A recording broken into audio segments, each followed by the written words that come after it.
Hello. Hello. Hello, AKIO. Hi, hello, TANABE.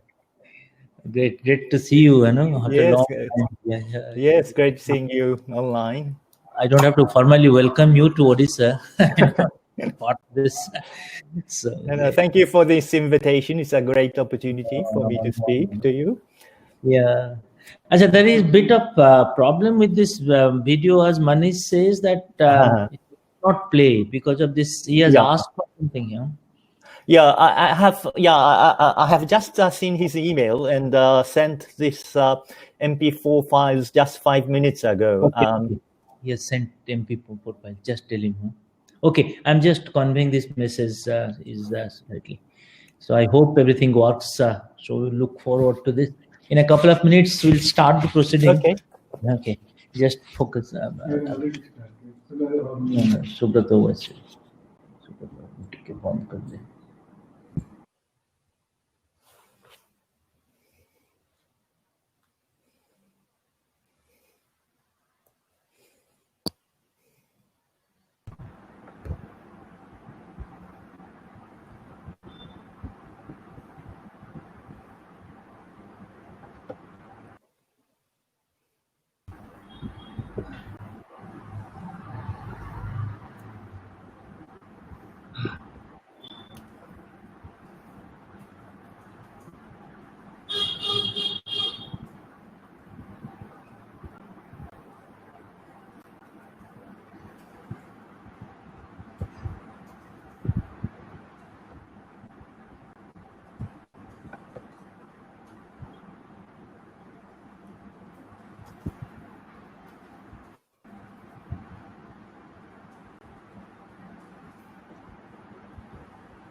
Come on. Switch off the light.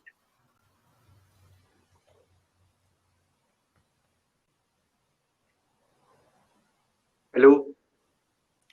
Hello. Hello. Hello.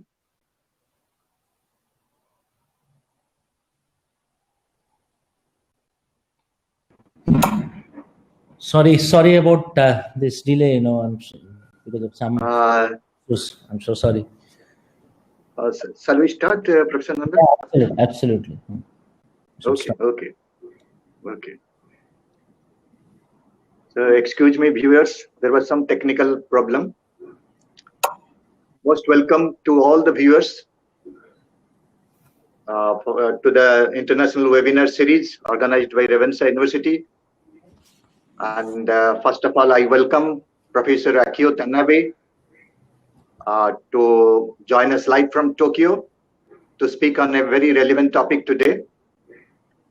And you know that Professor AKIO TANABE is currently a professor in the Department of Cultural Anthropology, Graduate School of Arts and Sciences, University of Tokyo, Japan. His area of research is basically anthropological and historical studies of South Asia and Pacific, with an emphasis on caste and religion and democratization and social change. His thrust areas include kingship and caste, gender and modernity, vernacular democracy and identity politics, and ethnohistory and Anthropocene. From this, one can imagine his range of scholarship in different fields. He has made an extensive field work in Odisha in the last 2-3 decades and has also worked on pipe rebellion of Khurda of 1817 and on transformation in post-colonial rural Odisha. His work, Contemporary India, in 6 volumes, published by University of Tokyo Press, as well as his New Horizons in South Asian Studies, published by Routledge, London, are widely appreciated in the scholarly world. His articles have also been published in different journals like Modern Asian Studies, American Ethnologist, South Asia, Journal of Japanese Association for South Asian Studies, and so on. Today, Professor AKIO will be speaking to us on a very relevant topic, politics of relationships in post-pandemic world. Possibly, he will deal with the concept of Anthropocene that draws all humanity into planetary history or Earth history. For a greater detail on the theme and for the introduction of Professor AKIO TANABE, I now request Professor Nanda to take over. Professor Nanda. Thank you, Professor Acharya. This interesting observations on AKIO. So I need not welcome AKIO because he's so close to Odisha, by any logic. Look at, it's very interesting to capture virtually AKIO in the midst of books, and as you rightly said, the range of themes that he has worked on. That illuminates the fascinating journey that he had right since say about early 90s till today, and his engagement, deep engagement with Odisha makes this talk very special today. In fact, I don't have to say much about him because his talk is going to be very fascinating and very challenging. I hope that this is going to be a very interesting piece that he's trying to offer to the scholarly world today in the context of a very serious debate that is going around in the question of Anthropocene. And it's good that we started with the very serious problematic on this question when the West tried to start out the possible ways that we need to think about this issue. But I'll just take a couple of minutes, maybe very few minutes, to look at some of the 2 important works that has drawn me to his scholarship. Obviously, because he has worked on Odisha, he has a special intimacy to the scholarly world of Odisha and global South.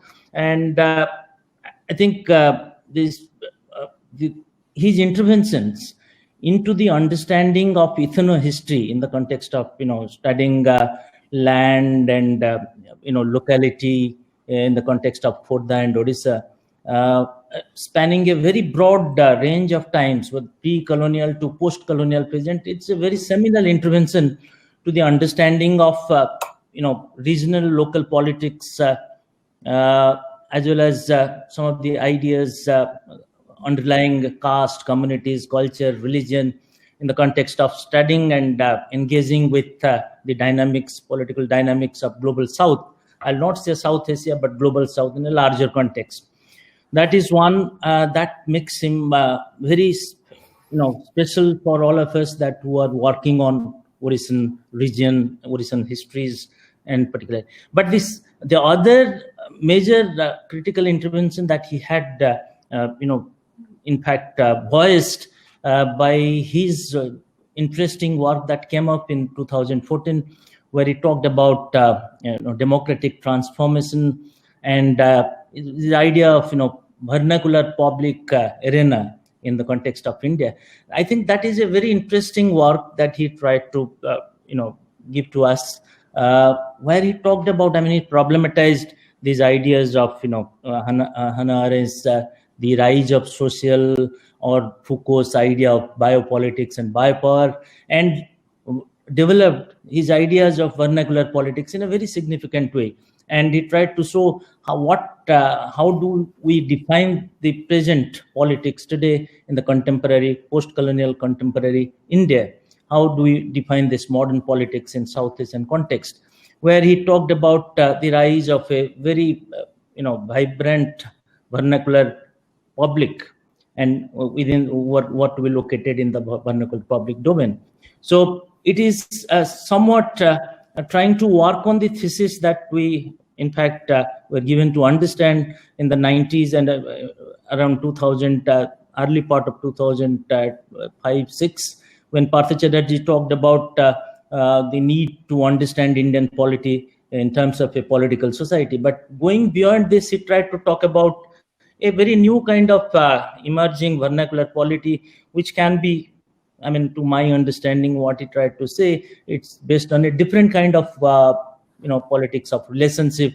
It's a kind of, saturated with a lot of ethics into it, ethical dimensions of it needs to be understood, which is called moral society, where these vernacular publics were trying to debate, contest, interact vis-a-vis the state, trying to question and not only the efficacy of governance and the ideas of transparency, legitimacy, efficiency of the character of governance underlying modern state came to be questioned and debated. And that what AKIO tried to argue, that this is a very interesting moment for South Asian politics, and his engagement with understanding a very distinct mode of politics for South Asia needs to be seen in that particular in that particular domain. And we need to think through this idea of vernacular polity, vernacular public space, to understand what is really happening today in South Asia. From there, if we take this, because take this as a very interesting conceptual understanding that he reached way back in the 2014 and 15 after writing that book, that edited book with Niazi. I think now when he tries to talk about, in the context of this pandemic, in the context of trying to explore a new ways of imagining a relationship which can be based on both human and non-human relationships, what he calls that politics of co-becoming, that human is not to be explained in terms of human being, but human co-becoming. So where there is a lot of possibilities, a lot of potentialities that we need to bring in and to reimagine this idea of human. So whether 1958 thesis of Hannah Arendt, human condition, problematizing this to biopolitics or biopower of Foucault, where biological necessities of life had become a characteristic feature of the modern state, to a situation like this pandemic, when we need to rethink, reposition, reimagine a new conceptual category of understanding life world, something very differently, is really makes his ideas, both as an anthropologist and someone who has seen or understood Indian history, global South history, particularly is taking Odisha as a site, really makes it more, provocative.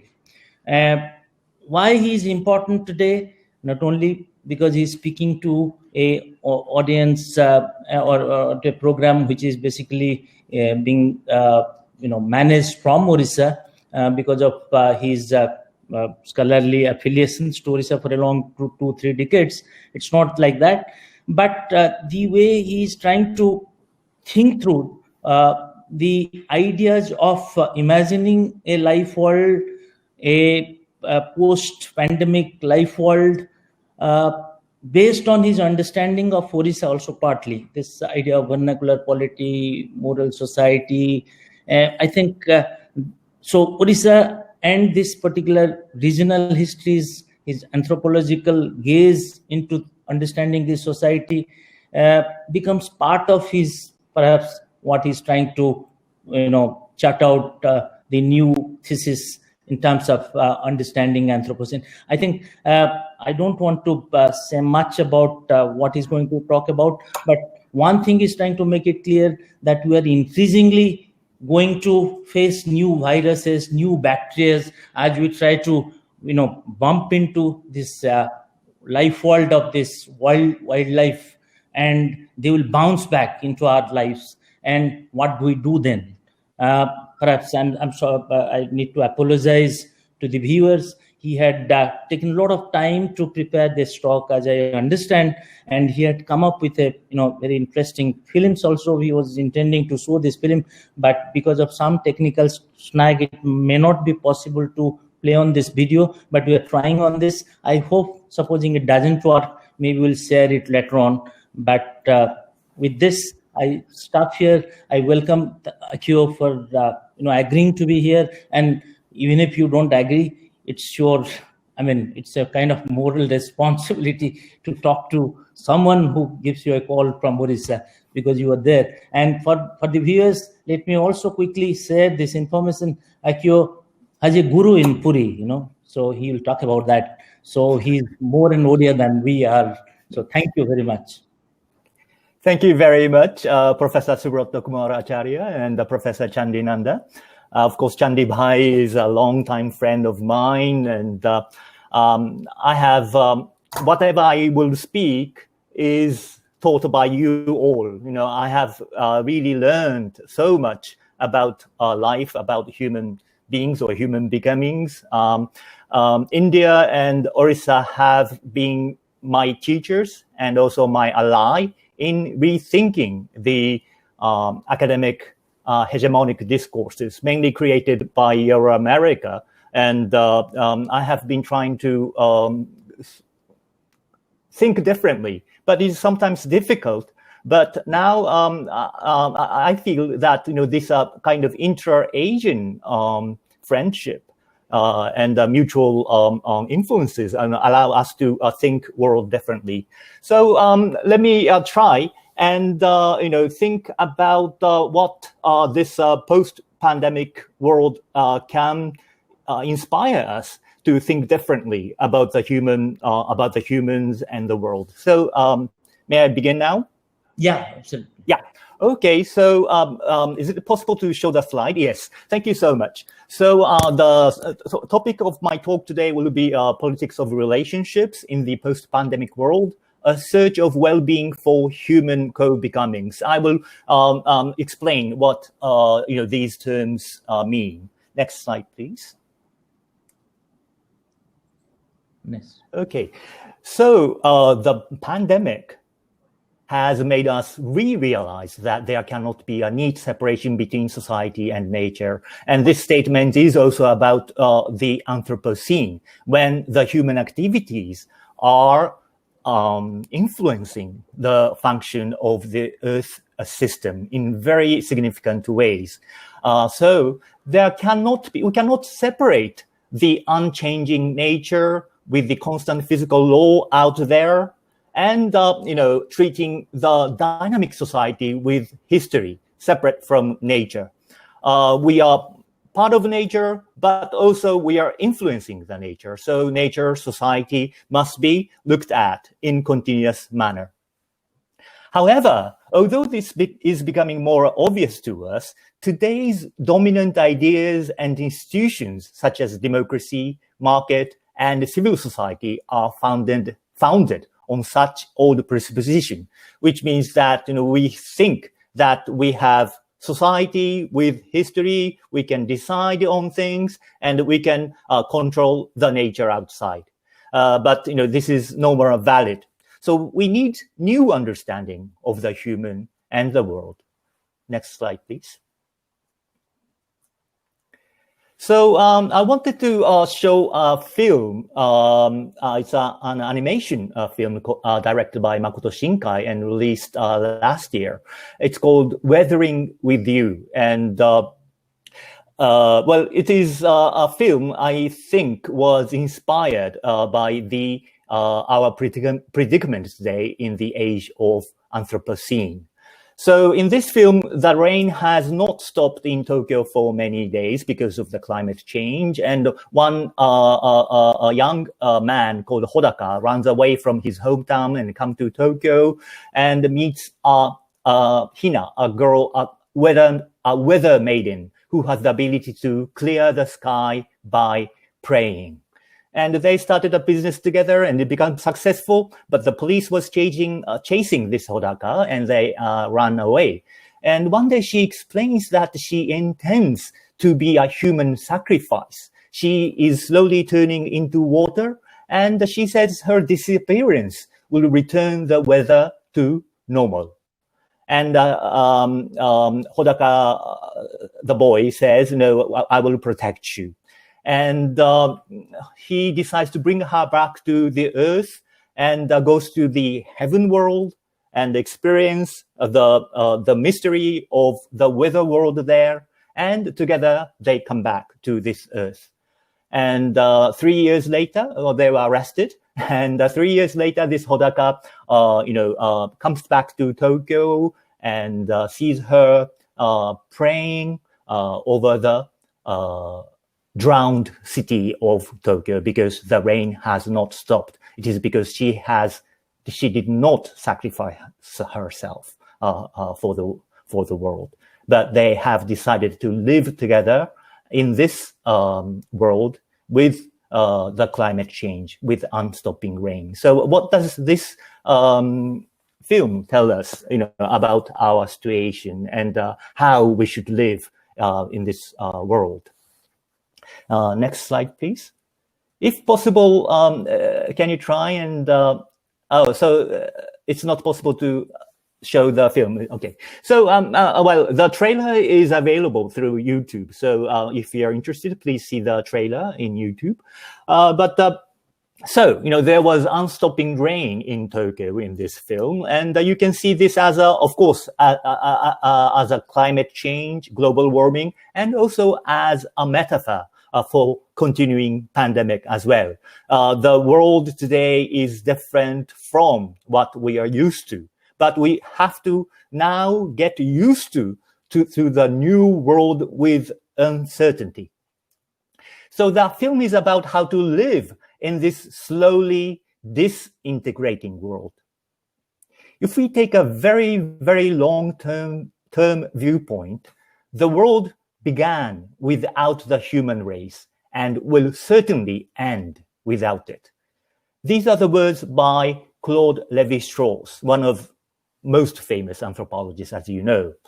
And I would say this is not pessimism or fatalism, but sheer realism. We know the Earth has longer history than human beings, and the human beings have just appeared on this Earth for a short period, and we will also end the life of the human race before the Earth stops. We all know that, but we pretend as if we began the history, and the history is about the human expanding the control of the nature, but it is not true at all. The world is never constant. It is transitory, and so are we. So the question asked in this film is, isn't there anything more important than bringing back the normal order? Because, Hina once tried to save the world by sacrificing her. But, is bringing back the so-called normal order so important? And isn't there something more important than just surviving? In this corona pandemic, we see all the policies directing towards protecting lives. But what do we live for? If there is nothing more valuable than just living, what do we live for? These are the questions that comes up, through this film. And the message of this film is, it is by weathering together, somehow managing together, by experiencing and sharing the secret of this world, that we can find new inspirations, new meaning in life. So this film says, this is a story only she and I know about, the story of the secret of this world. I will come back to this theme later. Okay, so what does this film tell us about our predicament today? So in the age of the Anthropocene, in the age of the corona pandemic, we are facing the new world with uncertainty. But there used to be our human desire to control everything and to utilize whatever resources are available in the world. But these human activities brought about unexpected consequences. There's climate change, global warming, corona pandemic, etc. The world has started showing its uncanny aspects. This term uncanny is a special term used by Freud. The uncanny is the experience of the strangeness in the ordinary, like a doll. Suddenly you see a doll, but doll is very similar to the human being, that you feel something eerie about this doll. So something familiar to you suddenly shows its uncanny aspect, eerie aspect. It's the same with this world. We used to think that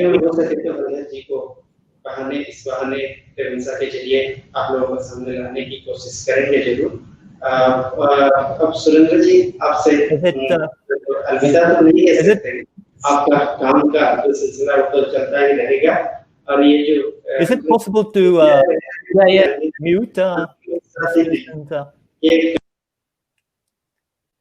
Okay, yeah. Can you hear me now? Yeah.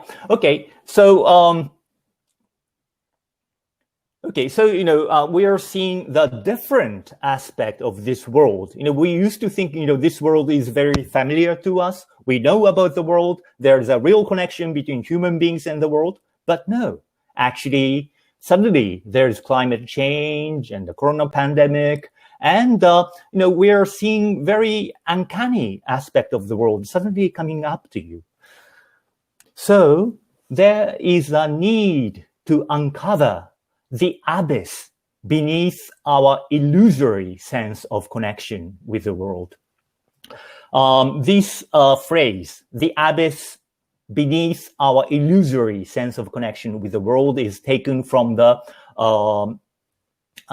Swedish Academy's comment on Nobel laureate Kazuo Ishiguro. Kazuo Ishiguro is a Japanese-British novelist, who wrote extensively on many kinds of topics, but including science fiction, in which human bodies, living bodies are cultivated in order to make this organ transplantation possible. So it's he uses this scientific fiction framework in order to question the strangeness in the ordinary. It also opens up, there is a big abyss between us and the world. And Weathering with You, this film is about experiencing the secret of this uncanny real world. Beyond our illusory knowledge, we feel that we know a lot about the world, with the science and technology, but actually we don't. There are so many unexpected consequences like climate change and corona pandemic, and the world has a much bigger reality than we know. And what we have to do is to seek the new potentiality of reconnecting ourselves with the world. And how can we do that? I'd like to speak on this. Next, please. So I think, the great abyss that I talked about has become more apparent in the period of what's called great acceleration since the 1950s. The great acceleration of the world's transformation, often discussed in the discussion of Anthropocene. In the 1950s and 60s, there was a great acceleration of human activities that started influencing the Earth system in major ways. This period of late modernity marks the peak of the human illusion of the rational intelligence of the human being and its ability to know and control the world. And it was also the beginning of its end. From the 1950s and 1960s, we see the rise of critical humanities, that question the very notion of human rationality. Next, please. Next, please. Yeah, so, these are the charts which shows, that there is a great acceleration in the 1950s and 1960s.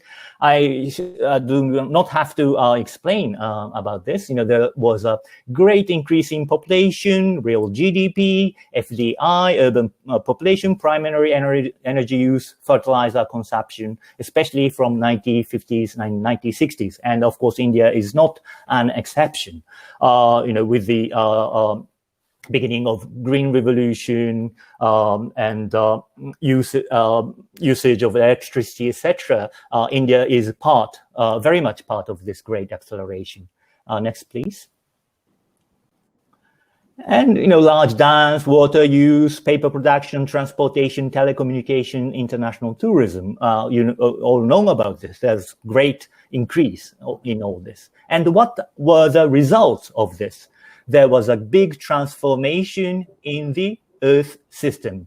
You can see that there's a sudden increase in carbon dioxide, nitrous oxide, methane, etc., surface temperature, ocean acidification. All these are suddenly increased since 1950s. And next, please.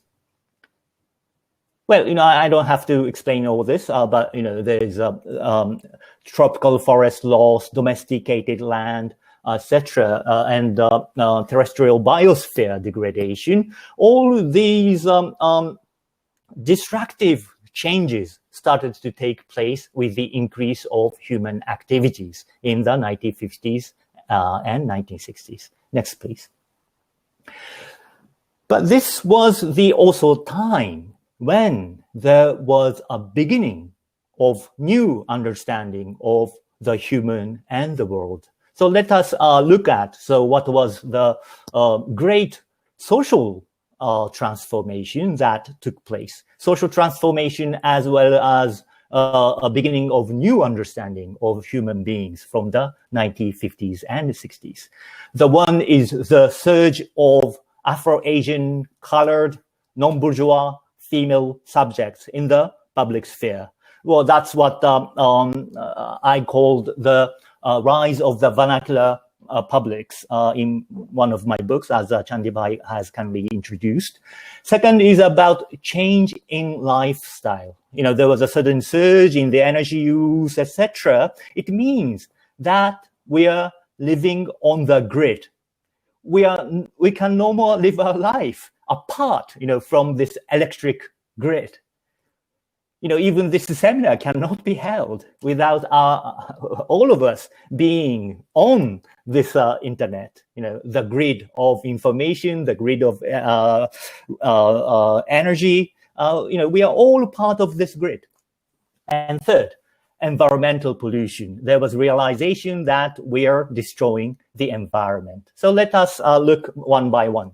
Next, please. Yes. The first is about, this surge of non-European, non-white, non-bourgeois, non-male subjects. Of course, again, India was very much part of this. India was a great nationalist movement from the end of the 19th century, Gandhian movement from 1920s. These gave us real inspiration for the possibility of the new world. And Indian independence in 1947 was also a big epoch-making event in the world. There are also other African Asian countries which became independent in this post-war period of late 1940s, 50s, and 60s.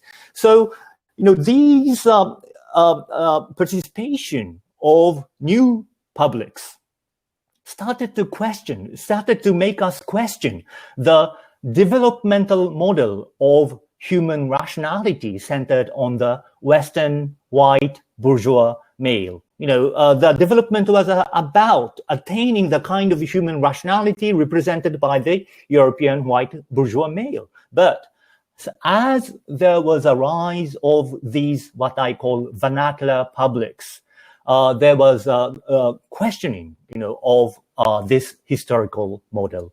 And of course, this trend is related to post-colonial and post-secular researches nowadays. Next, please. Second is changing lifestyle.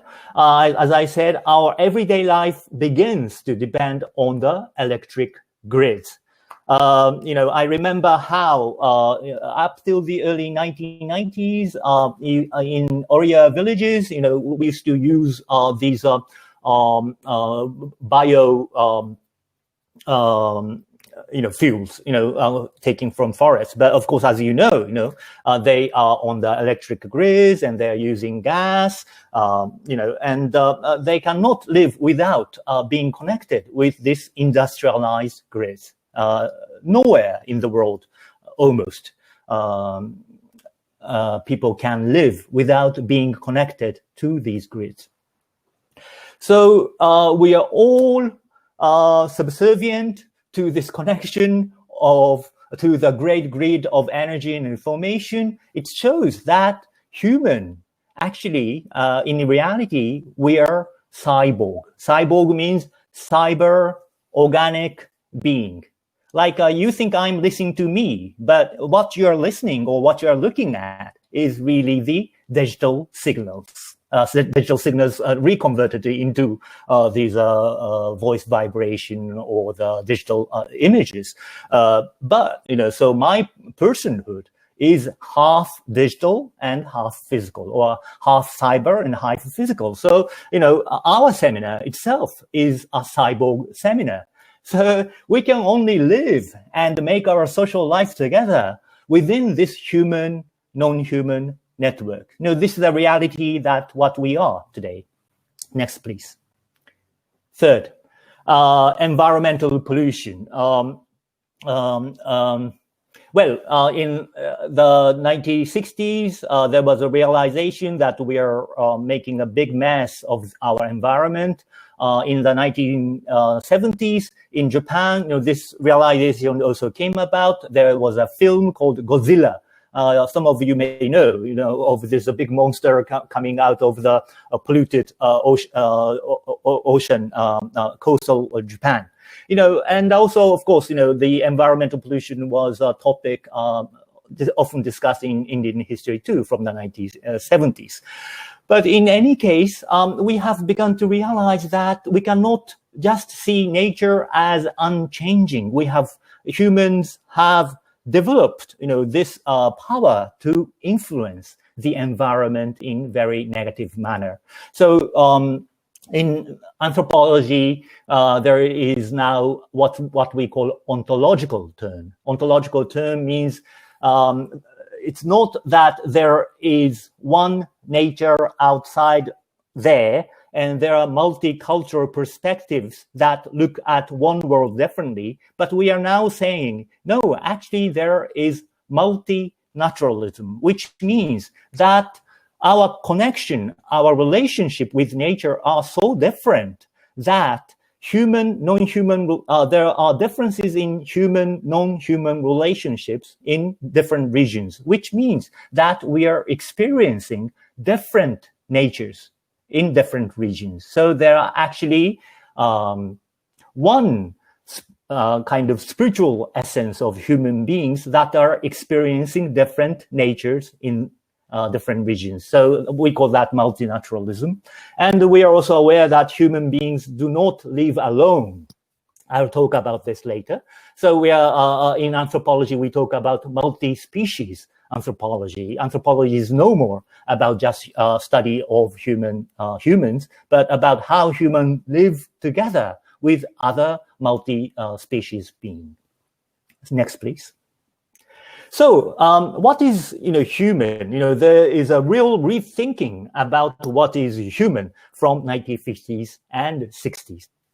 And as you know, the definition of human has always changed through history. There is this very ethnocentric idea that we are human and others are barbarian. And as you know, as historians, many these are native terms for describing ourselves means human and others are non-humans. But of course, we gradually in world history, we have become aware of the existence of others, and gradually expanded the definition of humans to include other ethnic groups.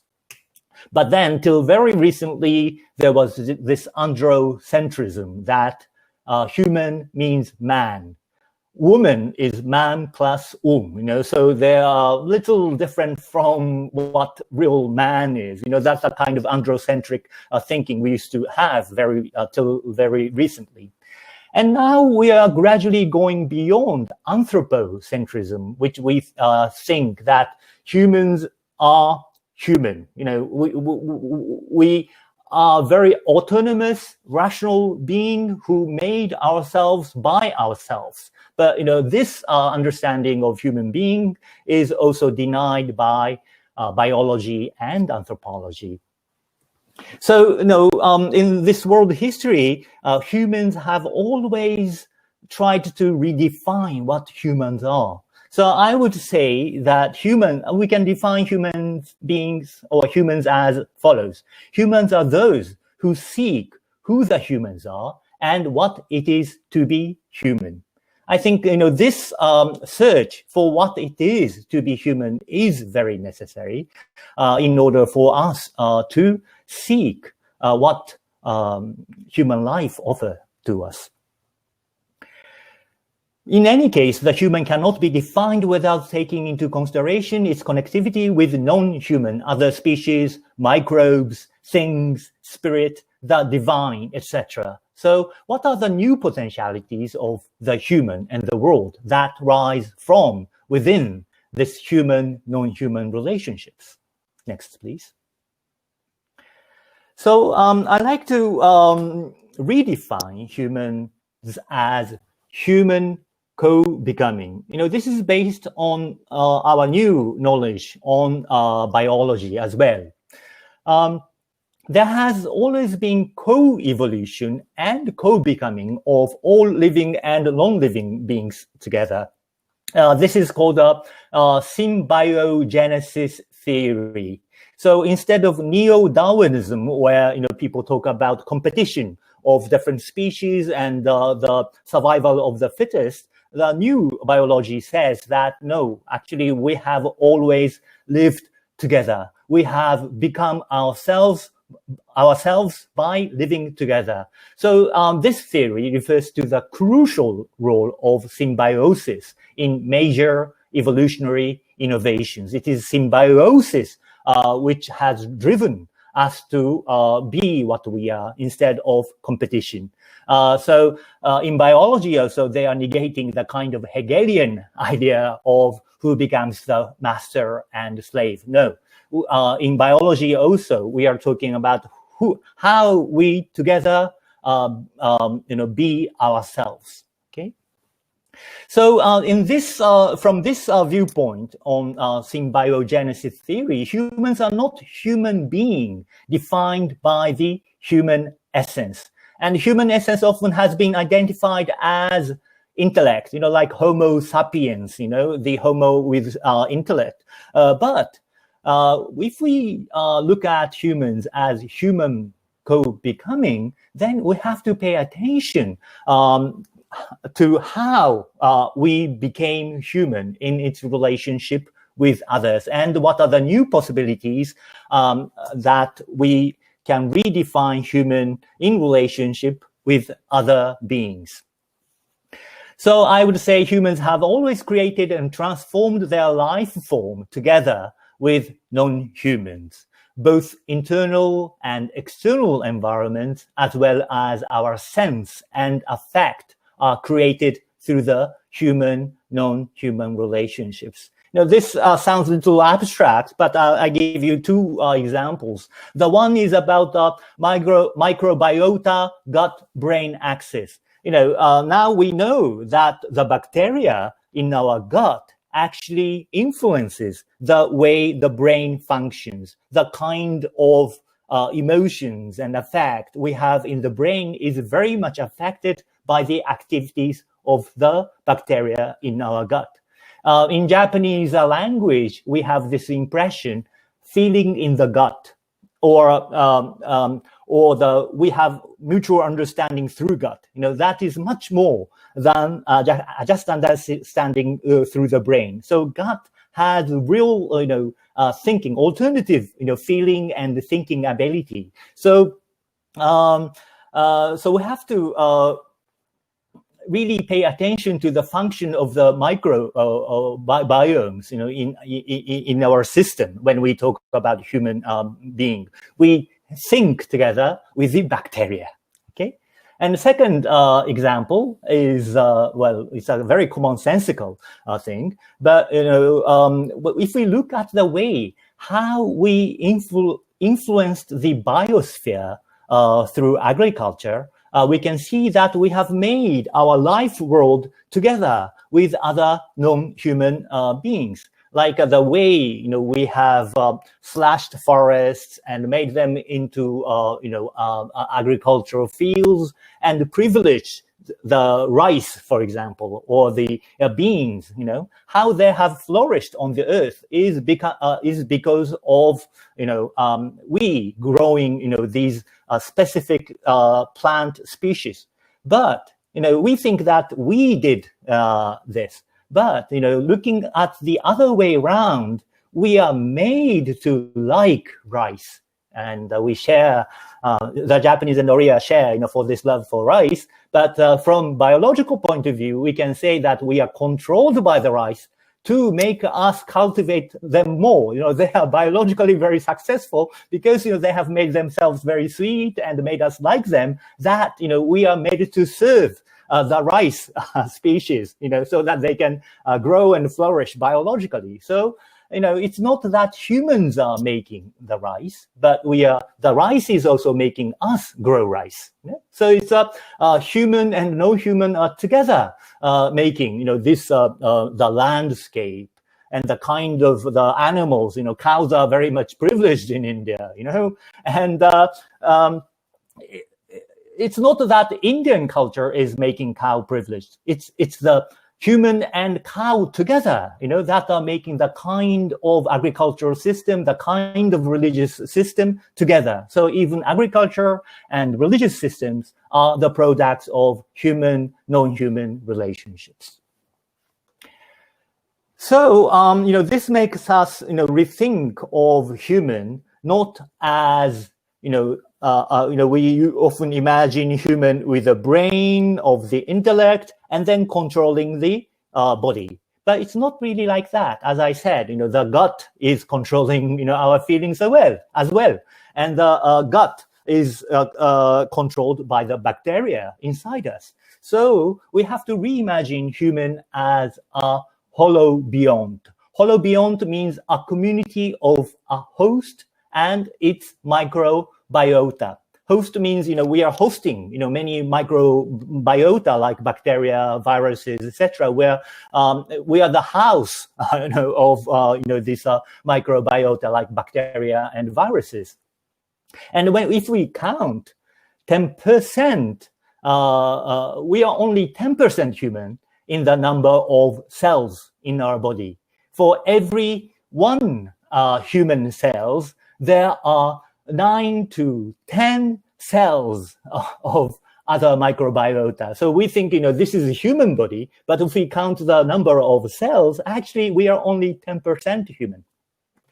And it is more shocking to learn that, we think that, there's a human gene, that controls the function of our body, etc.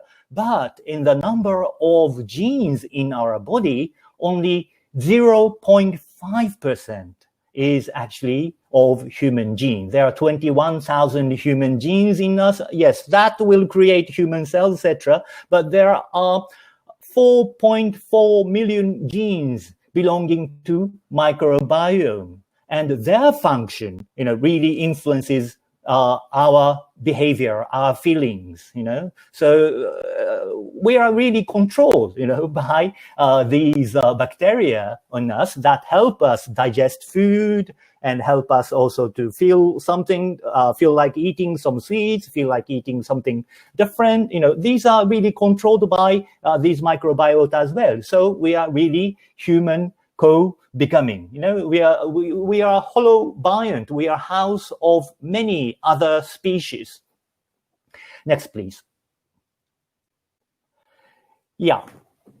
And in this post-pandemic world, this realization that we have become human with other microbiota, including viruses, is extremely important. We feel that, viruses are our enemy, and we have to control them through vaccine. But actually, viruses have played vital function in creating us. We are human, we are what we are because we have been meeting, these viruses.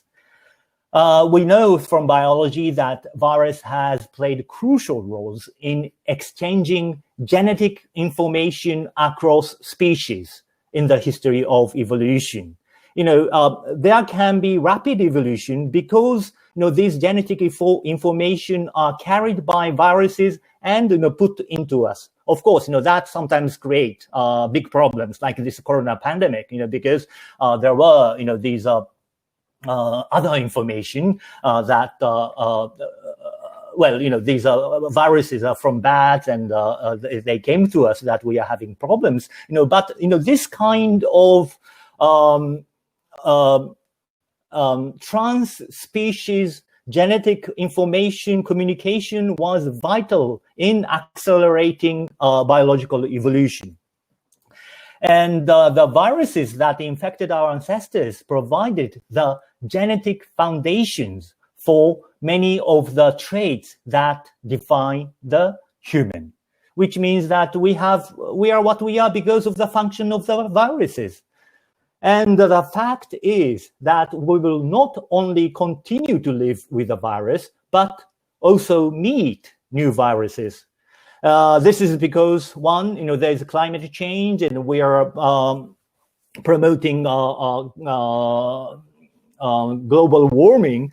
And, this warm climate makes the world more hospitable to viruses and bacteria.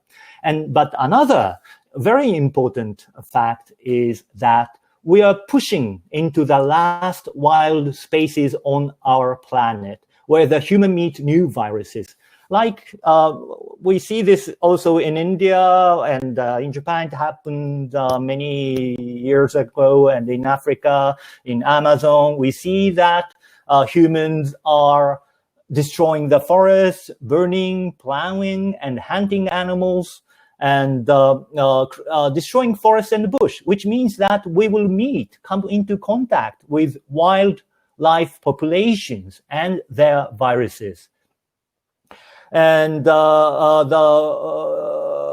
this coronavirus, corona pandemic, is the result of such new meeting of human beings with the viruses, which was hosted by bats, probably in the suburb of Wuhan. And if we continue this kind of activity of intruding to the wildlife, we will keep having these new pandemics.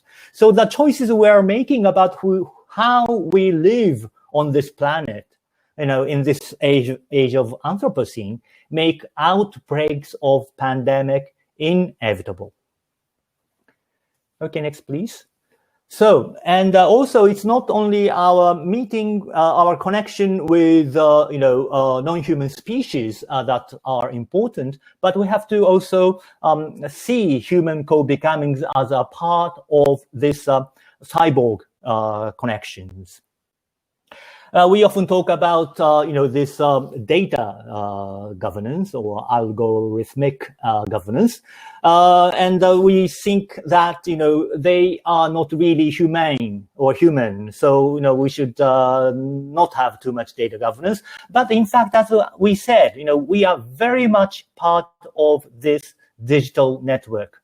Without digital network, we cannot even have, university classes today.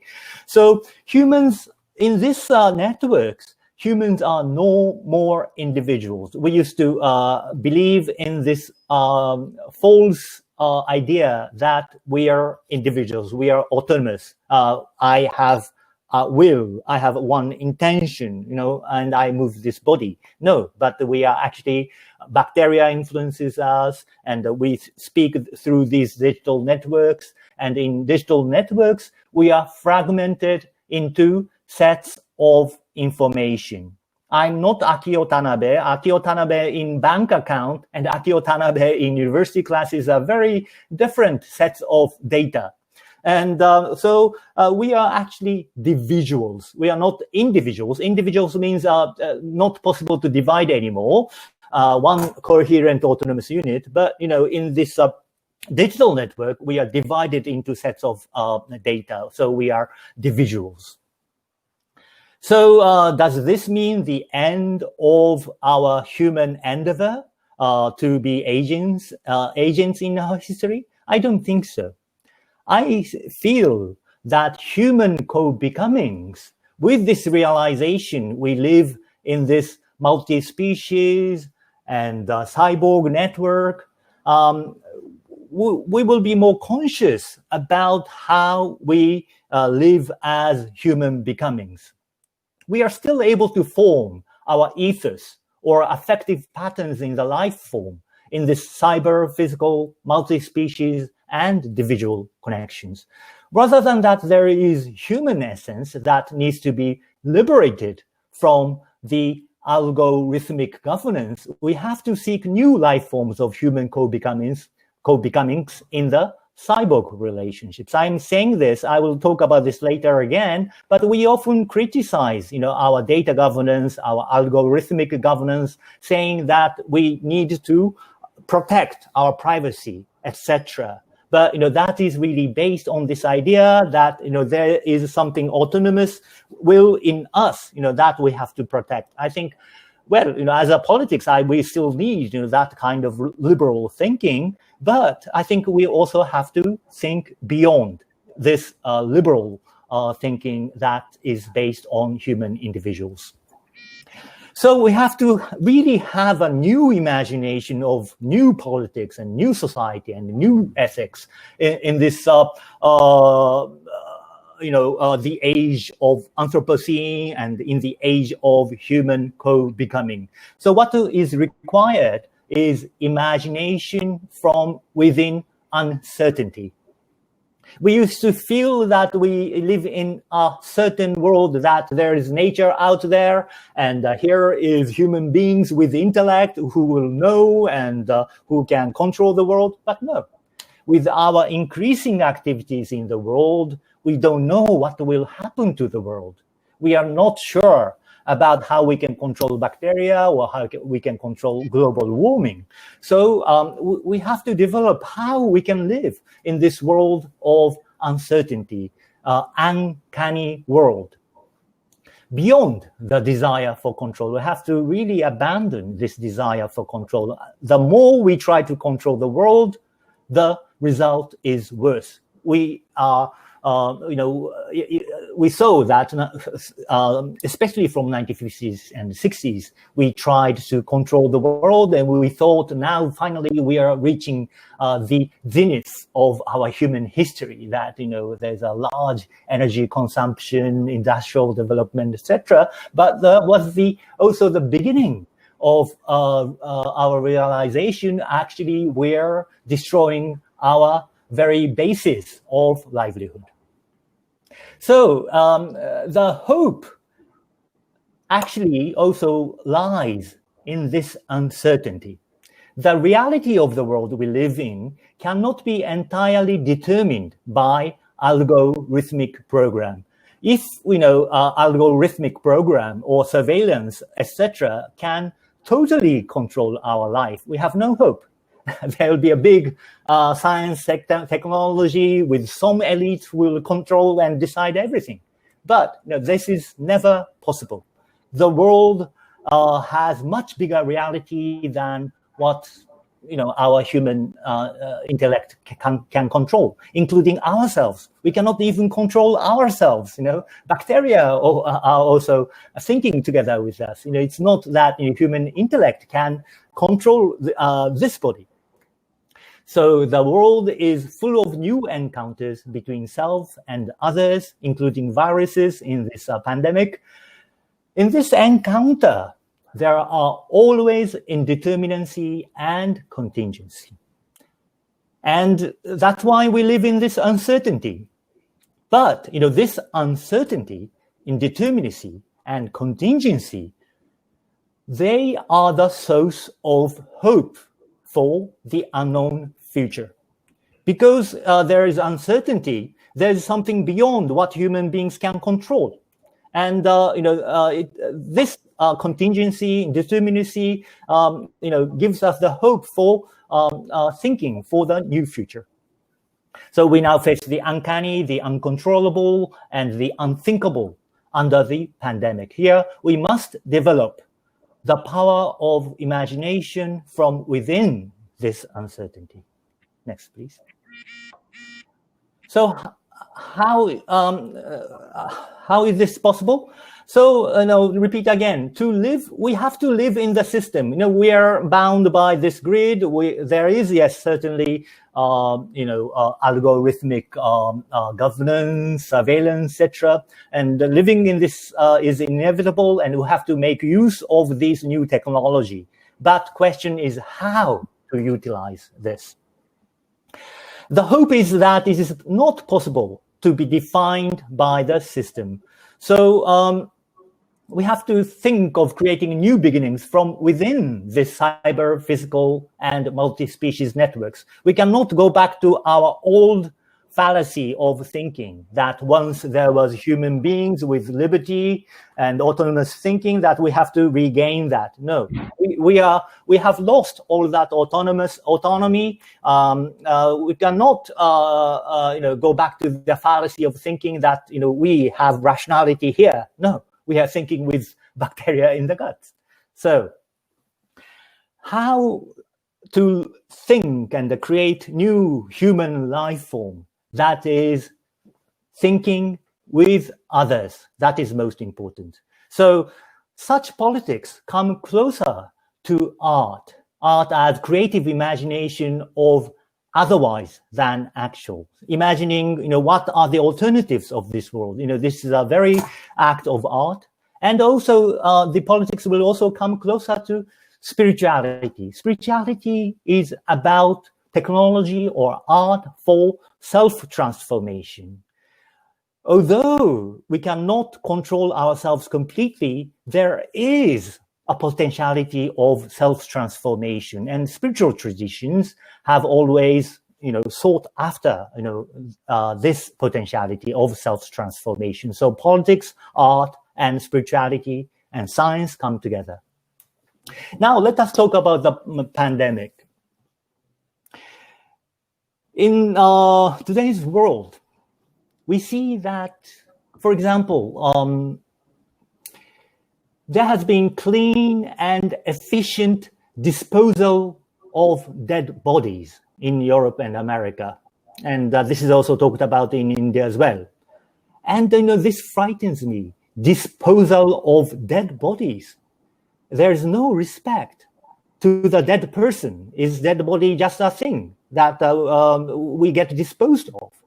And that it has to be disposed in clean and efficient manner. But this is not, of course, restricted to Europe and America. In Japan also, attending death ceremonies have been restricted. I lost my uncle in May, and I couldn't attend his death ceremony because of the governmental restrictions. And I started to question this. And in many countries, religious meetings are prohibited, because they say, well, it become a cluster for bacteria. And all, these restrictions in our meeting together are legitimized in the name of protecting life. But is protecting life, protecting bare life, the most important value in human life? Talking about this Weathering with You, the film, I pointed out the question this film is asking, isn't there something more important than just surviving? What do we live for? It is the question of value, not cost. That is extremely important here. But in today's world, we only talk about cost of having religious meeting, cost of having death ceremonies. And if the algorithm says that, it's better to avoid all these meetings because of the spread of the pandemic, we cannot, have this. But, is just living so important? So this, really challenges us. What do we live for? What is most important in our society? Here, culture is important since it is about how we understand and deal with the world and ourselves. There's a big confusion as to what we are trying to achieve. Are we trying to achieve better life or just bare life? In today's world, we are just trying to protect bare life. Life at any cost. Just to live is the most important value. But are we not seeking better life? Life with values. In today's world, the normalization of the state of emergency means we are just reduced to bare life, as Agamben says.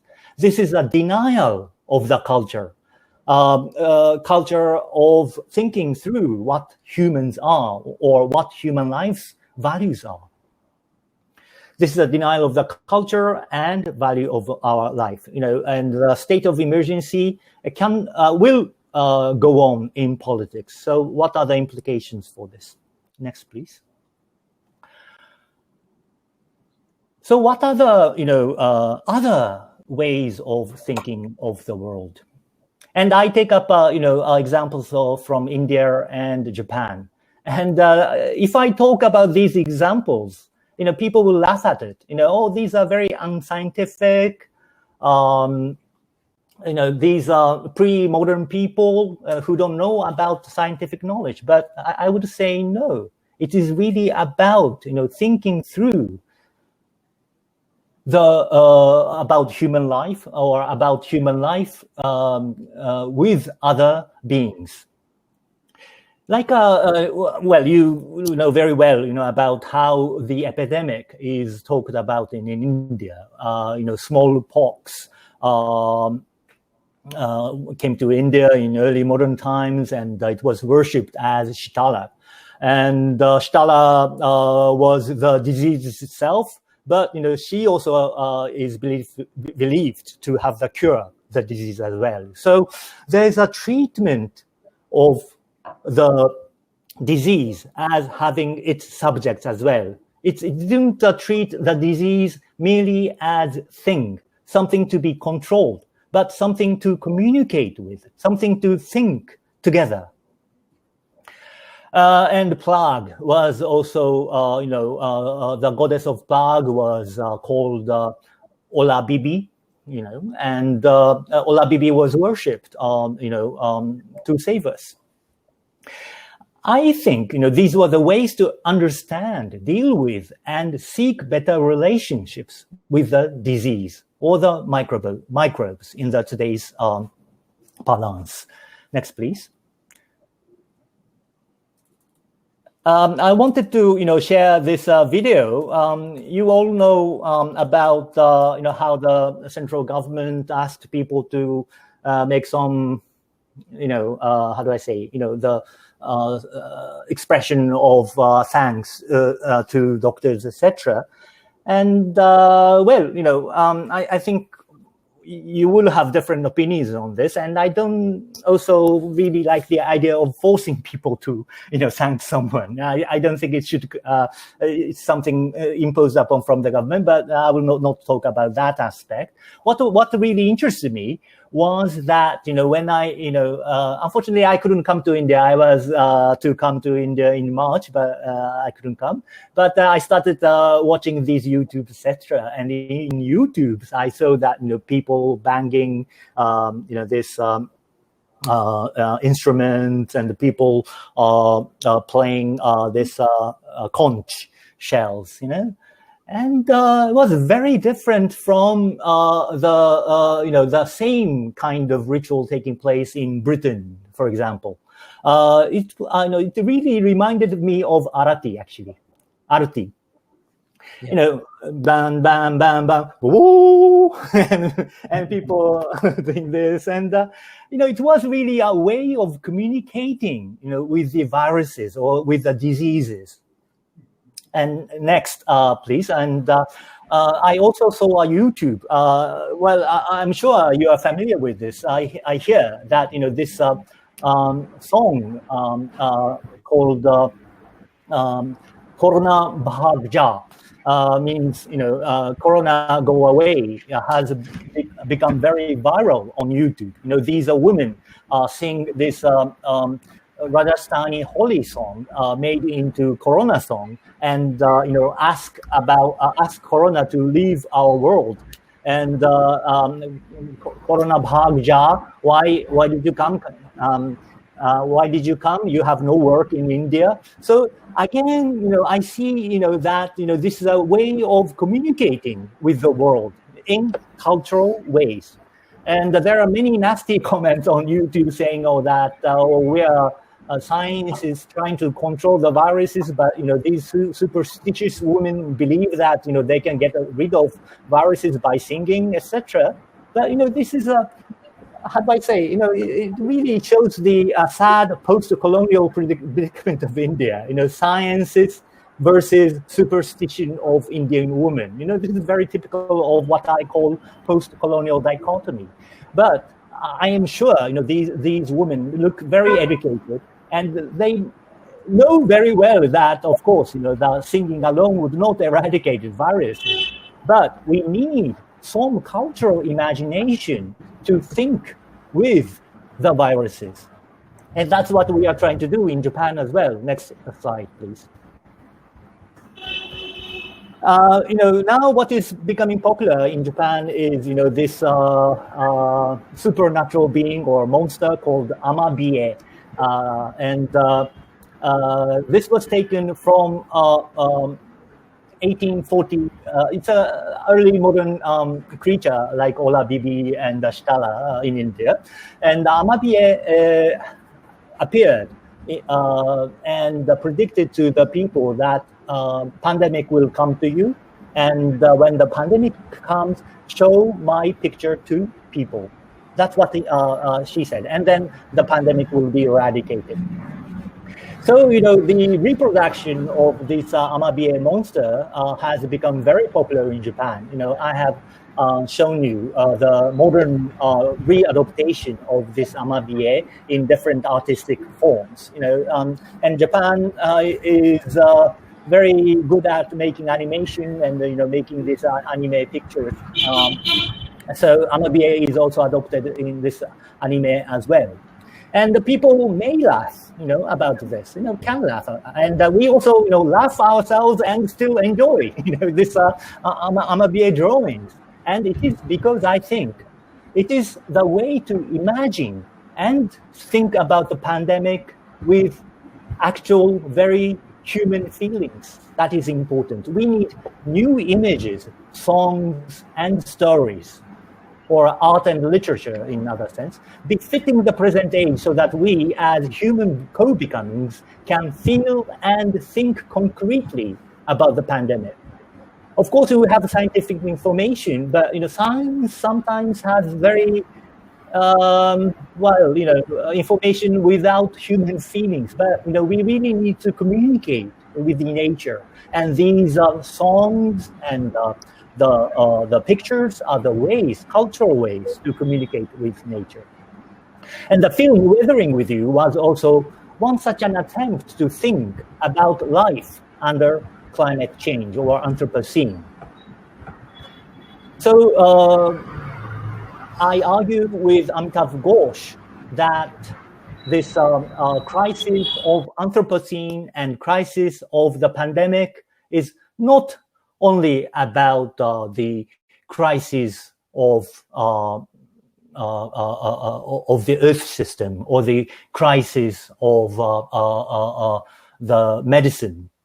It is also a crisis of culture and thus of the imagination. The real issue is how we understand, this corona pandemic or the global warming or the Anthropocene, and how we live in this world.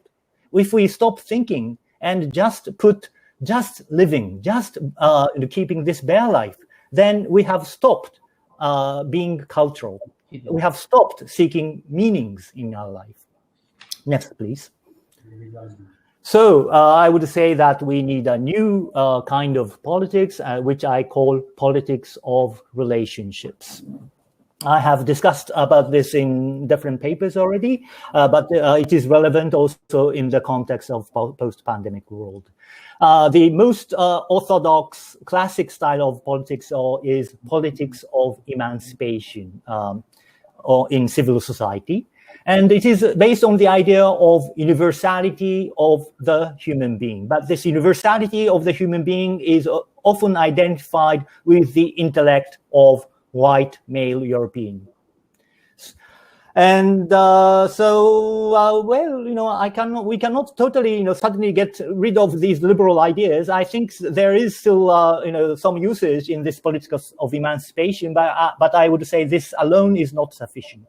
So Partha Chatterjee has talked about the politics of demand, and many others also talked about new politics based on the heterogeneity of human beings. It's not, so there are different kinds of people differentiated by gender, race, caste, etc. And the people have different needs, and there is a need of government answering all different needs.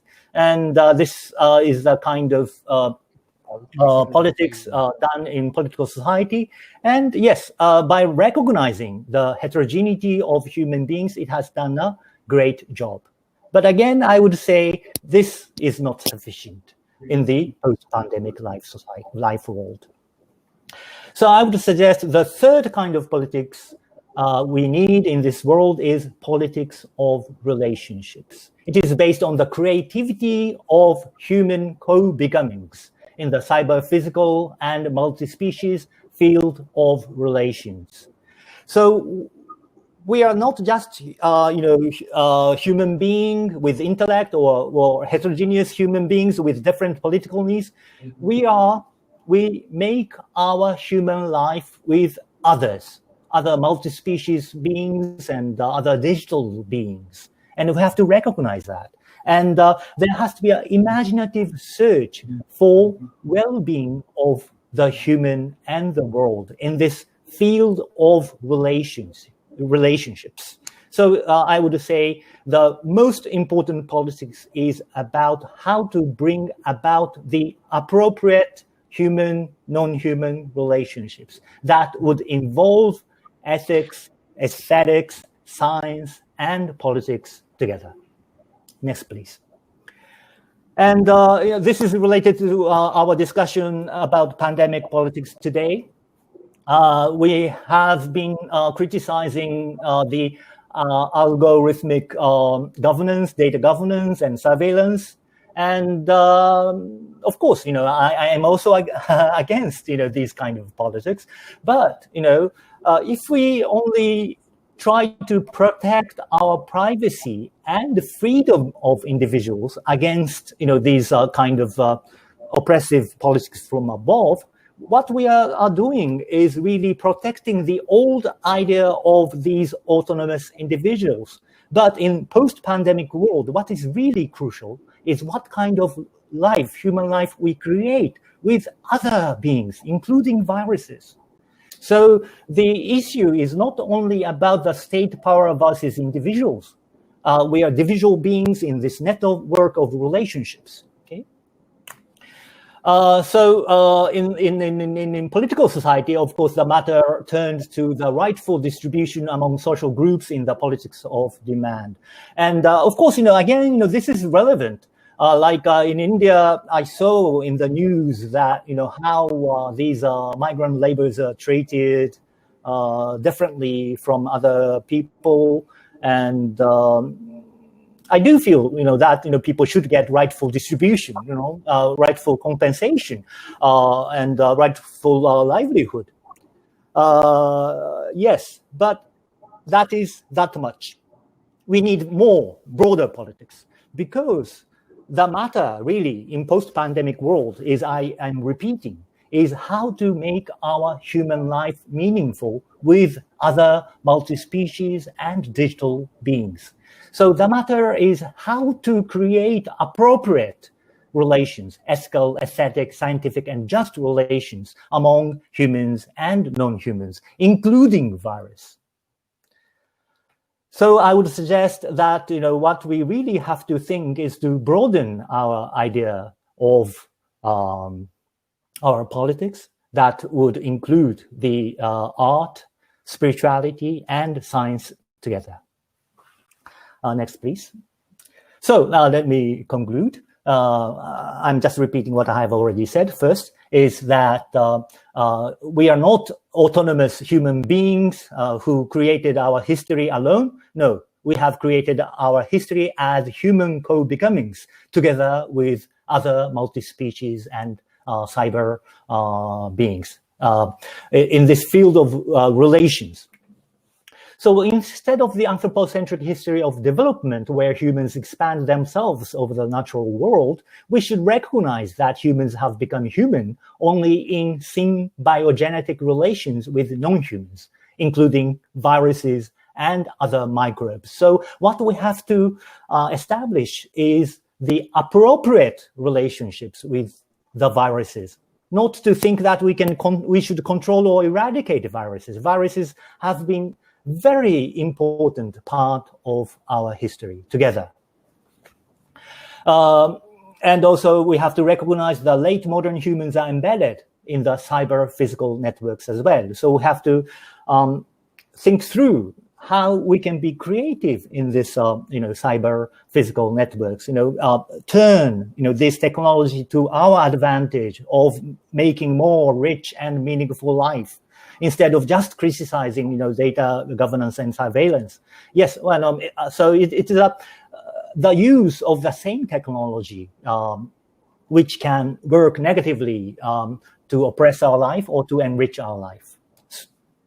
Second, so the age of the pandemic is full of uncertainty, but instead of trying to controlling risk, risk and cost are the big words today, but, that really makes our life very thin.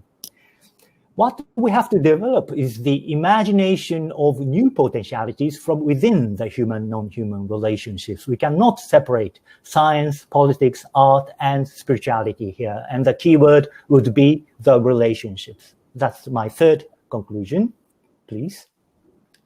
So it is a politics of relationships that matters in the age of pandemics. Of course, I wouldn't deny the importance of other, politics, but, we really have to broaden our idea. We can find new beginnings in the story of the secret of this world only if we recognize the illusion of our control over the world and whether somehow manage together this difficult and uncertain situation together with the sense of co-becoming beyond the desire for control. We as human beings should not think that we have science and knowledge and intellect so that we can control other beings in other world. If we continue this attitude, we will never be able to live meaningful life. Instead, in the post-pandemic world, our living together with viruses will go on. The climate change will go on. We have to somehow find rich, meaningful ways to weather this difficult and uncertain times together. Thank you very much. Thanks a lot. So thank you, AKIO, for this wonderful elaboration on this aspect. I some of my observations towards the end, but it's time that I formally extend my heartfelt thanks to you. But at the same time, it's a great moment that our Vice Chancellor, Professor Isan Pathrij, already have joined. He was busy in the beginning with another webinar, so he has just joined. So without wasting time, may I just request him, because he's also, this is very interesting that you have been talking about some of the aspects concerning biology and science. He's being a neuroscientist. I request him to have his observations straight away on whatever he has to say and share with us. Namaskar, AKIO. This has been am I audible? Yes, thank you so much for being. This has been a very, very interesting lecture. Let me tell you, I was in the other webinar, but I just joined when you were on the second slide. Okay, thank you so much. And that's why there was a little, that transition from one to the other created a little noise in your talk. I'm sorry about that. But you talked exactly what touches my heart and mind. I must welcome our Dr. Mehtab also is there in the audience. And I've been observing him, listening to all these lectures all through. It's a very good, very interesting thing that we are very happy that Indian politicians have also started looking into these aspects of life. And this is very encouraging for us. I'll start with the last three words you said, the desire for control. I have been telling this time and again that this is exactly what has created all the problem in the existence of human today on this earth. The point is, we are not trying to evolve ourselves at the pace at which the nature wants us to evolve. We are trying to accelerate the process of evolution by suppressing most others which we think they are not human, and they are they are under our control, and we can control them the way we wish to do it. And in the process, we want to test everything, including the life and flesh of other animals and other plants, and all other living things existing on this earth. Exactly that is what has been the theme of your entire lecture. I'm so happy. And I'm happy about one thing you said, that the viruses of wildlife that I told in another lecture in this series, said the viruses of the wildlife have to live with the wildlife they are there. If you want to kill the wildlife, the virus will not find a place to live. Definitely the virus will try to attack you, try to control you, because you are trying to control their environment. And that's very important. I'm so happy that you put these things very clearly. What we have tried, another thing is, we have been trying to accelerate our evolution also. That's also not good. We will not evolve at the rate which we want to evolve. We will evolve at the rate at which nature wants us to evolve. And there are three things that we have not been doing. Being conscious that there will be another being which will be better than this human being, number one. Number two is to reach that superhuman being or superhumanhood, we have to be really impartial towards ourselves and our nature that we are living in and all the contents in the nature. And then the third thing is we have to be extremely ethical in relation to everything else around us, living or non-living, because the consciousness prevails even in the non-living stuff that is around us. Evolution of consciousness is possible only and only if we allow the entire nature to evolve in both in the base of in form of existing in 3 dimensions and also existing on the 4th dimension, which you very clearly mentioned, the consciousness or the spirituality. What I loved about the last but one sentence where you say we need to have a balance between science, politics, art, and spirituality. And in the process, we get awards for science, we get awards for politics, we get awards for art, we get awards for everything, but not for spirituality. And spirituality has always got a backseat in human evolution process. And that is something we need to address right now. Believe it or not, all those scientists, I'm a scientist and I believe all those colleagues of mine who believe in spirituality have done better science than those who think the chemicals make science. There is something beyond chemicals also. There's somebody who rules and regulates these chemicals also to come in combination to give something new for which we get a Nobel Prize. So this is very important. I'm very happy I can possibly repeat the entire lecture that you gave in relation to the biological process that we think about. And what's the one more thing I would like to add to your lecture is something from biological side. There are some very interesting papers have come out on COVID. The patients who died of COVID, the patients who survived out of COVID, and the patients who could resist to the COVID infection, all of them have got something to answer from the microbiota they have in their belly. So the gut microbiota is extremely important, and I believe one of my colleagues in the Institute of Life Science here, Professor Ajay Parida and his group, they have now published 2 very interesting papers on this, and this in relation to the food that the people were, because in India, is a huge country. There are regional differences in the food that pattern of food that we eat, the kind of food that we eat, and the kind of spices that we use. So I told it day before yesterday, I said the Indian herbs, Indian spices. So for example, similarly, the Japanese also are in line with, I think we have got so many things in common in our food habits, but for the little more of spice that we use in India. And what I say is the spice and the herbs do regulate the population of microbiota that we have in our guts. Mm-hmm.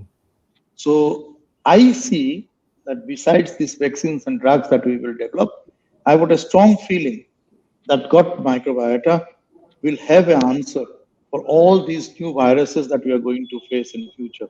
Science is really progressing very fast and is seeing many other things than the virus itself. And I'm very happy you said the new viruses will come as we go on interfering with the life of other people, other species living on this earth.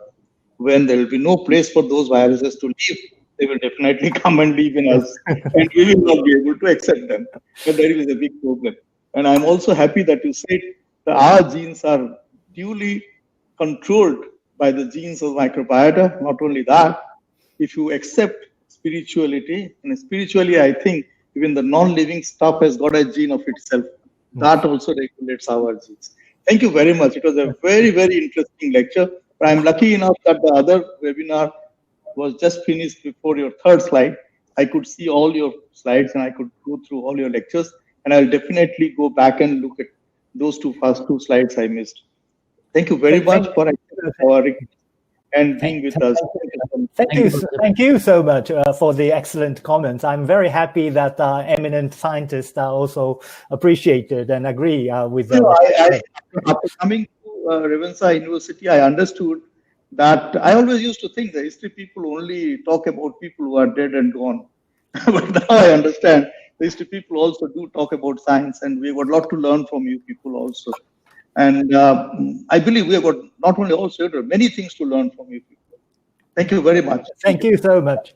Thank you, Professor Patra, for this kind observations and very powerful observations rather. Now it's time. I can see on the screen this chat box is loaded with questions, comments, many things we're going to share. But it's time, Professor Mishra, to pick up few select questions. And I welcome. I take this opportunity to welcome two of our very constant viewers, Professor Anantagiri, Professor Nivedita Mohanty, of course, my respected Honorable Member of Parliament, Sri Jukta Bhatrwari Mahata, who has been our support, mental support, and also very great support for this webinar series. Thank you. Umakant, Professor Mishra, could you please pick up few select questions, starting with perhaps a very deeply thought about question by Anantagiri, Professor Anantagiri. If you have this, or I can read it out now. Also with your comments, TANABE, Honorable Vice Chancellor Professor Nanda, thank you for asking me to sum up the questions and also sum up your talk. Your talk has been such an expansive canvas. It's very difficult to sum up. Can you hear me? Yes. Am I audible? Yes. Fantastic. Go ahead. Am I audible? We are very. Am I audible, Professor Tanabe? Yes. I'm listening to you. Yes. Yes. Sir. Your talk, your presentation was so expansive in its canvas. You talked about the dark predicament of biopower versus. Now I cannot hear. Okay. The voice is gone. Yeah. Okay. AKIO, I would like to mention one thing. Chandi Yes. mentioned about Dr. Nivedita Mohanty. Yes. She wrote the biography of this institute for which you are giving the lecture. Yes, she has mentioned to me. Yes, I'll request Chandi to send a copy to you. Oh, thank you so much. Yes, I think a few years ago she has mentioned that she's writing on the history of Ravenna. So I'm very glad that has come out. Yeah, if you just allow me, I'll read out this question by the time Professor Mishra joins back. There is a very interesting observation from Professor Anantagiri, who is, you must be knowing him, is an anthropologist also. He's in Madras Institute of Development Studies. So he has, to think about it. Can we think of individuals as individuals, as suggested by Marilyn Standen? How do we think of both individuals and individuals in terms of overcoming dualism and realizing creed not as a moving process? And he also has another question. I'll just read it out. But is living just a living? Is trying to live is not accompanied by a desire to live meaningfully? Without life, can we have a better life? Invoking Agamben may not be helpful because it is an extraordinary situation. So these are quick comments and also something to also. Anyway, you can share this question. Sorry, about the second question, I couldn't hear properly. You forget about the second question. You focus on the first question. We'll share it. To start with, and now that Uma has joined, he will also come up with few questions. Uma, you would like to say few things before you answer? Okay. I hope you remember this. Yes, sir. The audio is very poor. Anyhow, just go on. The audio is very poor. Yes, sir. Am I, Professor Tanabe, am I audible to you? Yes, yes. Yes, sir. Your presentation, the canvas of your presentation was so expansive. It's very difficult to sum up, and also the loads of questions that have come up. One thing that you talked about is the dark predicament between biopower and freedom, or relationship. The second aspect is about how cyborg has reduced her to data subjects. The third issue that you talked about is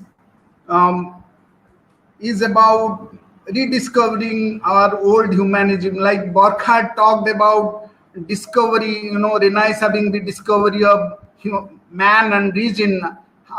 How did we human race lose connection with ourselves? This is a larger question when the great acceleration or industrial evolution start taking place. But more importantly, I should quote Thousand Plateau of Deleuze and Guattari, who talked about rhizome model versus arborescent model. You talked about multiple specificities, multiple selves of ourselves, and in Thousand Plateau, Deleuze, Deleuze and Guattari talked about giving of this arborescent model of Descartes and adopt and recognize this rhizome model of human being and multiple specificities. Now, coming back to various questions, there are many questions which have been posed. Pujarani Panda, quoting from Gayatri Spivak, talks about the predicament that Earth is we are familiar with the place, but at the same time, we are at home but cannot be fully at home. We are at home but cannot be fully at home. Does this COVID pandemic signify that a civilization is dying and another civilization of epochal planetary consciousness is emerging? Is it the end of Anthropocene and rediscovering of humanism that Mirandola, Renaissance humanism or classical humanism talked about, where they talk about our interconnections with the larger world?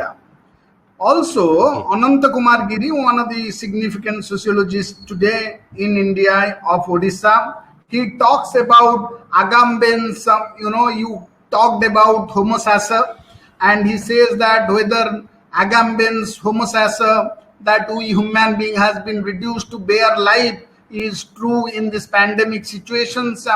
Can we think of, how do we think of both the individual and individuals that you talked about in terms of overcoming dualism and realizing creative non-duality as a moving process? The second question it poses. Yes. Uma, we stop here. We can share this question. Let Tanabe talks about, answers these questions one by one, so that we will get an opportunity. Because these viewers have started leaving this room, so let's have this soon. Okay. Okay, thank you so much. The first question regarding the duality between biopower and freedom. What I'm trying to do is to go precisely, beyond, this kind of thinking, that, there is a kind of oppressive, controlling power, and that, we should go beyond this biopower and assert on freedom. I'm saying that although the reality of biopower is true, we cannot disintegrate biopower with the fiction of individuals alone. What we have to look at is that even this biopower is functioning through these multi-specific and digital networks. So the real question is what you said about non-duality. it's not that we are either individual or individuals. We are always connected beings together in the rhythmic network, as I have rightly pointed out, quoting Deleuze. So the question is how we will rethink our relationships in this, rhythmic networks and create new forms of relationships that matters most. So I am not, contrasting individual West versus individual non-West. The world is actually one. We are all, individuals in a network. So the question is really about how we can create better relationships. And about cyborg being reduced to data subject, that is from a particular viewpoint. From the viewpoint of data governance, we are reduced to, data subject as individuals, but actually we are also connected to, these digital network by being data subject as well. So we are not mere, passive data, but by giving data, we are also being agents in this network. Like I'm talking, through this digital network, and I'm giving data. By providing data, I'm also trying to, exercise some agency, in this digital network. So again, it's about how we can make use of, this digital network, individuals network, rhythmic network, So is post-pandemic about the end of civilization and creation of new civilization of planetary consciousness? Well, yes and no. Definitely, we have to, raise our planetary consciousness. But again, I think that it has to be really multi-layered. In order for our life to be meaningful, we have to have locality. One of the most universal institutions is family, for example. Family and the society that is made of, interfamily relationships. That makes the human society. So our life can only be meaningful in family and having food and shelter that is made with other species, multi-species beings. So this post-pandemic life world is a very interesting title. So we cannot just go beyond our life world to the planetary consciousness. It is a bit like, talking about the Anthropocene in a big way only, and not really thinking about our life world. But I will always, emphasize the importance of connecting our vernacular life world with bigger thinking. Yes, we have to think about our planet. We have to think about the spirit, but, have to live here and now, So how we can connect ourselves, expand our imagination, but really how we can form our present life form here and now. That is very important. Yes, I will stop here for now. Okay. The final question, Uma, would you like to just share one more question from the audience? Yes, Professor Tanabe, are you a little bit influenced by schizoanalysis of Guattari when he talks of, in Thousand Plateaus talks about rhizome model rather than arborescent model? Rather than? Rather than Descartes' arborescent model, rhizome model. Right. Well, yes, definitely. Yes, this Thousand Plateau, as you mentioned, is one of our favorite books. And but I also feel that, somehow in the Indian and Japanese culture, we have always known about this, that, there cannot be, Descartesian, Cartesian, duality, that, human as a knowing subject and the world as the object of knowledge out there. We have, always known and lived the life of togetherness, or the rhythmic kind, rhizome, rhizome kind of connected feelings with other beings.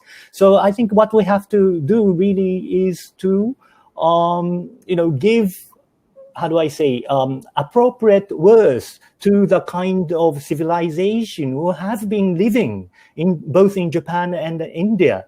And yes, we can quote Deleuze, but not, treating these ideas as if they are coming from outside. Actually, Indians and Japanese have always lived, through, these ideas. So I think the question is really to multiply our understanding of the world and to embed our understanding of history and culture in this multi-centered understanding of the world. That makes our understanding of the world more balanced beyond this Eurocentric ideas. But if you question me, yes, Deleuze is definitely very, very interesting, and it will make us rediscover, what Indians and the Japanese have been, what kind of life form we we have. Yeah, just to draw this question that Uma also said from the audience about being at home not at the same time at home. Spivak's intervention. I mean, how do you look at this? I mean, someone has asked about being at home and not at home at the same time. That's interesting. See, when we say we are at home, we are assuming that there is some place other than the public that we can be ourselves. But I think we have to question that. That is why this little bit of uncomfortability of kind of shutting our connection with the bigger world is sometimes problematic. We have to we tend to shut ourselves into home of family, shut ourselves into the home of our nation, or shut ourselves to the home of human beings, and stop thinking about other beings. That is most problematic. So we are at home and not totally at home. I think that's actually a good critical thinking. We have to cannot just shut ourselves to our similar beings. We have to live with heterogeneous beings in the world. Of course, we cannot welcome all the viruses into our body, etc. So we have to think what are the appropriate relationships we can give, appropriate places to different beings in the world. That is most important. So it's not home versus public, but it's again a politics of relationships, politics of giving spaces or places for life to various beings. That is most important. So in a way, as you pointed out, I mean, towards the end of your talk, as far as I understood, is that they talk about you have been talking about this idea of black predicament. From there, this politics of relationship based on a very new kind of quest, a kind of journey that we are yet to embark on, maybe towards both trying to combine globe and planet, human beings, non-human beings. Do you think that this would be a kind of way out from this black predicament? Is the new way of imagining the life world, post-pandemic life world? Well, I hope so. At least I'm suggesting that we have to think in this broad ways, and actually, but as I took up these examples of treating this Ola Bibi and the Shitala in India and Amabie monster in Japan. Actually, we have always been thinking, about our relationship with nature, including diseases, in very, imaginative manners. In India and Japan and in many regions of the world.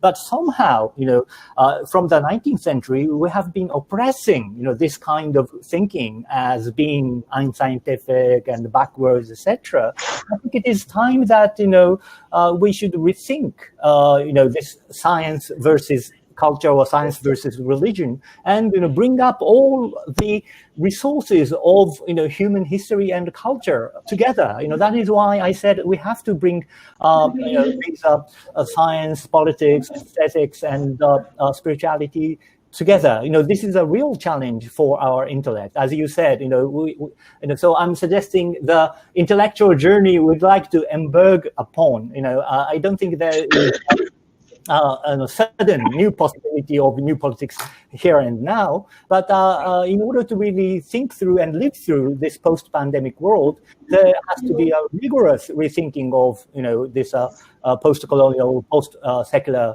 world today. So that kind of intellectual agenda are very much part of thinking about the post-pandemic life world.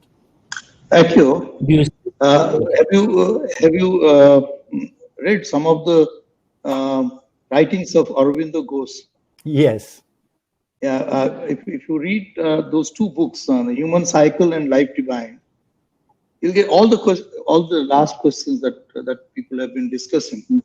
We can really have the feel of telling, really, we do have to rethink science with spirituality. No, not religion, though religion is a very small domain.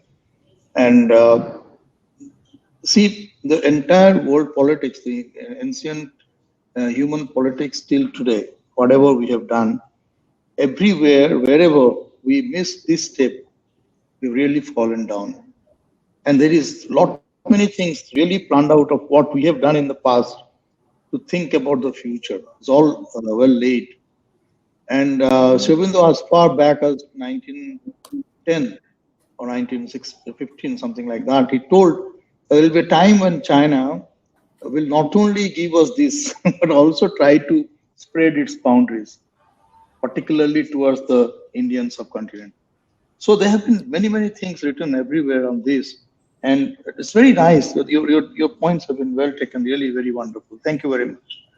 In a lighter political, jar to this, what observation you made, that AKIO's sensibilities are deeply woven around spirituality. He has an Indian guru, he's a ashramite. So I think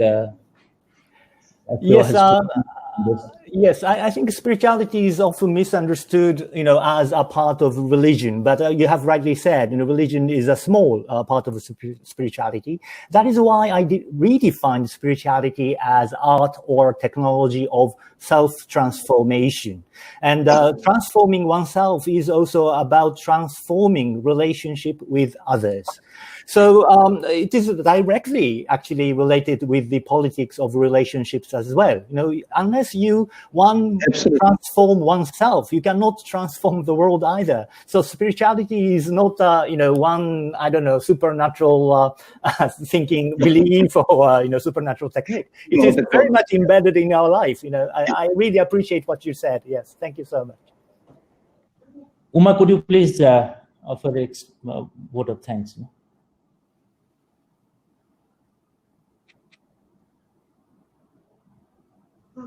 Unmute yourself, please. Uma, unmute yourself. Yes, you have to. Manishji, could you unmute? It's all right now. Audible, it's audible. Go ahead. You're audible. Yes, sir. There is no qualm in saying that this has been one of the most wonderful sessions in this webinar series. Because of the large canvas. Listen to this clapping, it's clapping. And, given the fact that our Vice Chancellor, even though I am on a lien to a different university, I still call my Vice Chancellor as my Vice Chancellor. And, he has been right from the very beginning talking about biomes, the role the biomes play in our life. No, we are not just aggregation of genes and cells. And we are also not just aggregate of our sense. We are deeply spiritual beings, and therefore he has been talking about right from the very beginning, combining both. You talked about today about a new reimagination, imagining or rediscovering ourselves. Like Renaissance is about rediscoving where Burkhardt says that Renaissance is about discovery of classical humanism. Similarly, we need to rediscover the old humanism, the spirituality that is very much embedded and part of our culture, which somehow we have lost, maybe in great acceleration or in 19th century. Therefore, I am profusely thankful to you.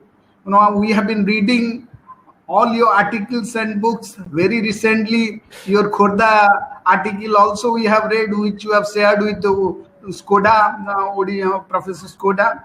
And we are very hopeful that you will continue to engage in Odisha, continue to collaborate with us, and we will have a very fruitful collaborations and many more years, productive years in Odisha, from you on Odisha and on South, as well as planetary consciousness, which we have been missing for 100 years, at least last 100 years. Thank you so much, Professor Isan Kumar Patra. Thank you, Professor AKIO TANABE. I am also profusely thankful to Professor Nanda, who has been the real brain behind this webinar series.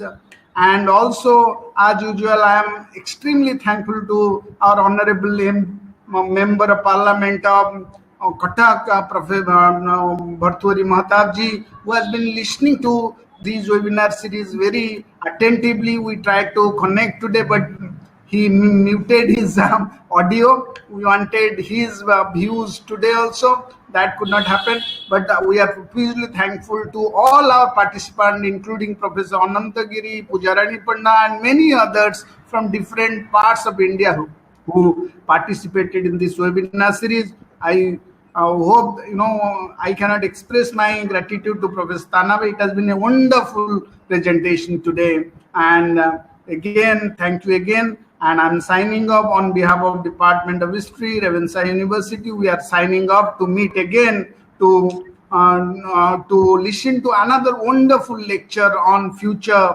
and other aspects of post-pandemic life world in days to come. Thank you so much.